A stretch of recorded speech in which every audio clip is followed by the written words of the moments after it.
This video will go over the roles that change throughout our lives. Whether you're a survivor of stroke or not, our roles ebb and flow throughout life. To provide an overview of this presentation, we'll be touching on some role terminology, including exit roles, then exploring what motivates our roles and responsibilities. A role checklist will hopefully provide some clarity and simplicity into our understanding of the roles we inhabit. This also should help us to assess our values before we explore some opportunities for mentorship, volunteering, and engagement post-stroke. Resources for these opportunities will be provided at the end. So most of us know the terms status and role, but it's helpful to go over their sociological definitions before assessing our own roles. Status is described as a socially defined position in a group or in a society. So that could be an ascribed status, like being white, or that could be an achieved status, like being married. A role is the behavior, rights, and obligations expected of someone occupying a status, like a husband or a caregiver. Role performance is the behavior and expression of an individual occupying a role.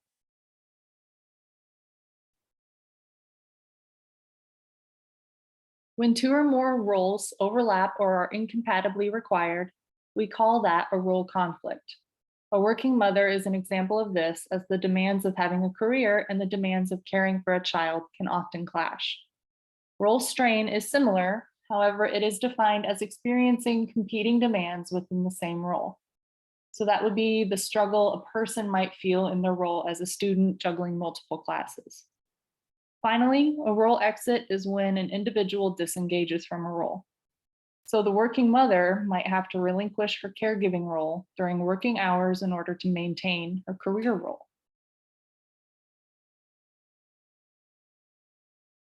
An example of a role conflict is illustrated here.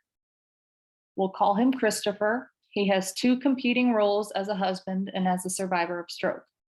An old-fashioned stereotypical characteristic of being a husband is being able to protect the wife. So let's say Christopher ascribes to this belief, but his stroke has caused changes to his physical strength, and Christopher is no longer able to adequately protect his wife as he would like. This would be an example of a role conflict.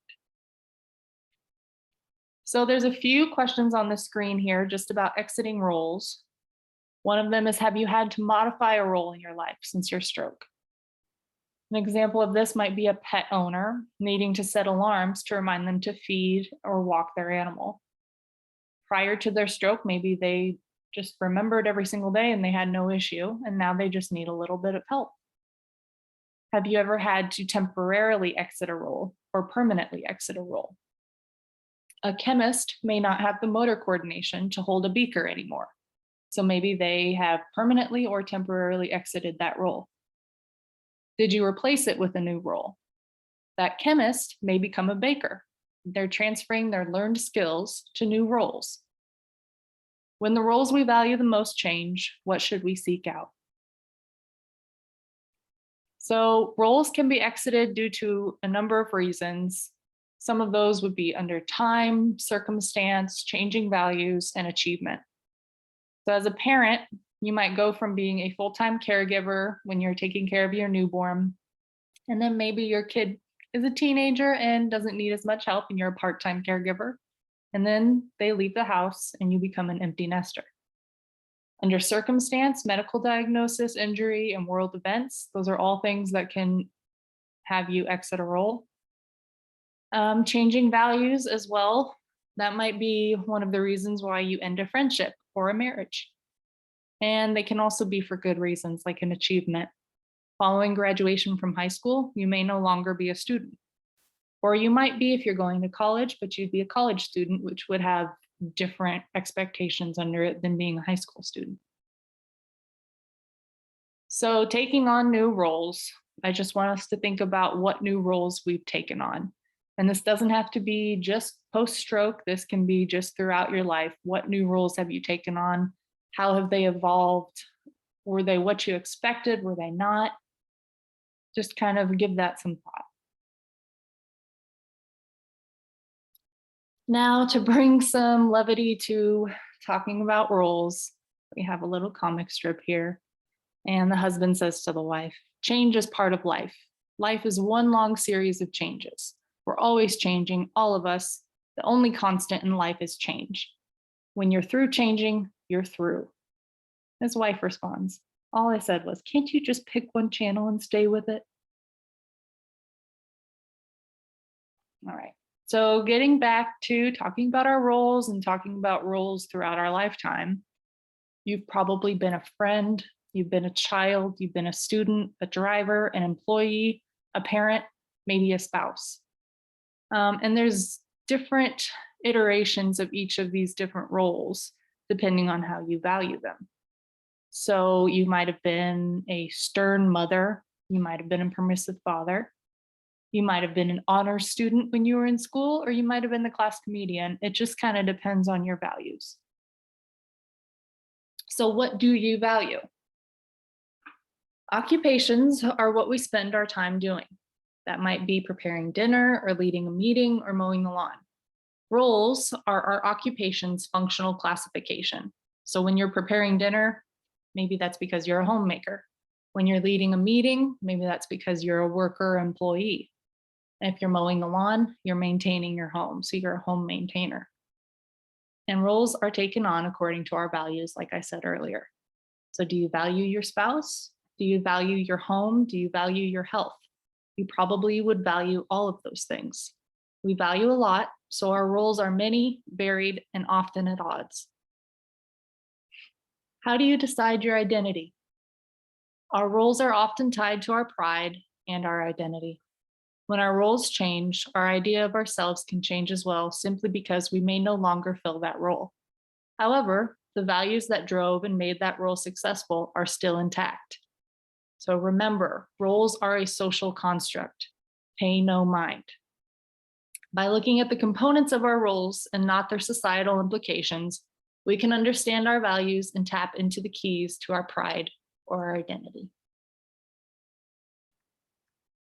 So one way to look at our motivations is through the model of human occupation.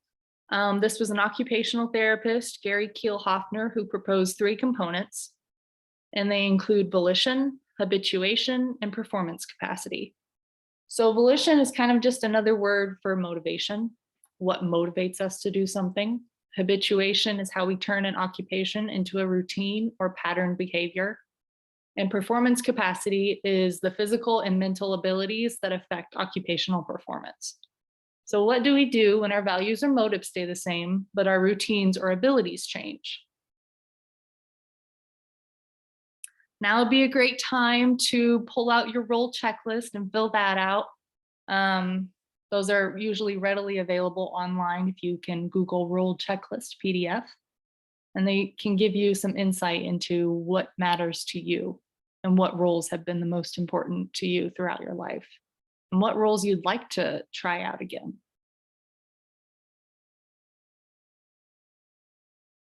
So after you've taken that role checklist, it's helpful to ask yourself, what roles have you thrived in? Why did you thrive in those roles? What aspects of that role did you excel in? Get specific. What roles would you like to get back to? Is there an alternative or modified version of this role? And finally, what roles would you like to try? So before you're starting out a new role, here are some tips for success. Make sure you're utilizing your skills and values. You're not taking on a role because of someone else's values and skills. You're taking it on because of your own. So personalize it. Do your research, make sure you know what you're getting into, and reach out for a helping hand whenever it's needed. If you're new to this, people will expect it. Give it time and trust that your engagement will pay off. So I did a little bit of research just on some mentorship opportunities locally and nationwide. You might get some fulfillment from teaching English as a second language. There are a few different websites and programs that offer this, and one of those is VIP Kid. Another is English First and Preply. There's the Speaking Exchange Project, which is pictured here. It just kind of pairs up different people from different countries and gives you an opportunity to exchange ideas and converse and kind of learn another language in the process. Integrity Hospice is local here, and they need a few hours per month just playing Uno or Canasta or just other card games with some of their patients. There's another society called Elder Helpers, and they put you in touch with elders in need of care. And you don't need to have any special skills for this. You just need to be a good-hearted person. WHB Hospice is a veteran to veteran program that focuses on matching veteran volunteers with veteran hospice patients. So that's another option. A good resource for looking for volunteering opportunities is volunteermatch.com. You're able to filter your skills and it will give you options that would be suited to yourself and not just to any old volunteer. But you as someone with a background in finance or you as someone with a background in teaching, you can kind of personalize your search. So a few of those options that I found here were spiritual wellness office volunteer, and that might just be one time a week for 4 hours. They would assist with answering phones, greeting visitors, might be mailing, filing, and helping with light clerical tasks. A good option whenever you want to volunteer is just look for your local library, hospital, or hospice center because they're always going to need some help. The Nerman Museum of Contemporary Art, they would like to have a greeter there. That's at Johnson County Community College. Food for the Cure volunteer, Hillcrest Hope is a thrift store, and they need help sorting and displaying clothing. Advent Health gift shop volunteer, they need help too. Shawnee Mission Birth Center greeter, they're looking for days, evenings, and weekend shifts, usually about 4 hours. And then some opportunities for exploration regarding ownership. And that might be getting a pet or taking your pet to the dog park. Something to keep in mind is that senior animals are always going to be the least adopted. Everybody just goes straight for the puppies or the kittens. And they have just as much personality and just as much love to offer. So give the older animals a thought. And also, if you don't feel comfortable with the entire responsibility of adopting a dog or adopting a cat, you can just foster them for a while. I'm sure you'd make a lot of great friends if you did that, because I know that they need it. Plants also, you can just get a plant in your house. It's something as simple as that, just to give you a new role in taking care of your little baby succulent.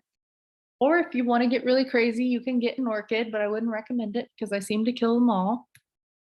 Even with housework, sorting and folding laundry, organizing forms and keepsakes, you can kind of make it into your own home exercise program. So just engaging yourself even at home is helpful. And this is another thing that you guys are already doing. You're coming to the American Stroke Foundation. You might want to try joining a book club. You might want to get a new hobby. And that doesn't have to be an instrument. It could also be just trying a new recipe or trying a new podcast or visiting a park that you've never visited before. Perusing antique shops or thrift stores is also kind of a fun thing to check out. And there are many trivia nights offered all around town. A few of them would be Cinderblock Brewery, Barley's Kitchen and Tap, and Brew Bakers. They all have regular weekly trivia nights. So these are some of the resources that I've gone over so far. If you guys have any questions, feel free to reach out to any of us at the American Stroke Foundation. I'm sure we can get you matched with something that would fit you best. But in the meantime, if you want to do some research on your own, these are a few links.